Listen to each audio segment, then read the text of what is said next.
What's up guys? It's JC here.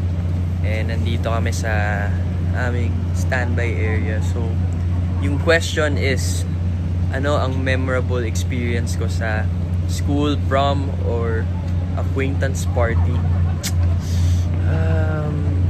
Siguro yung memorable dun is nakikita yung mga classmate ko na magkasama ng mga dates nila. Meanwhile ako stag, yung walang ka-date. So, pero masaya pa rin. Masaya na na-experience ko yung prom sa school.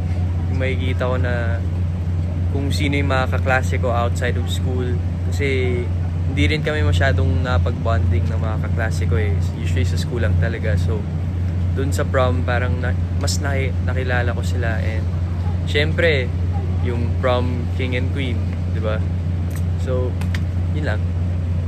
Bye-bye guys. And sana abangan nyo yung aming acquaintance party kasi it's gonna be a roller coaster ride. Bye-bye.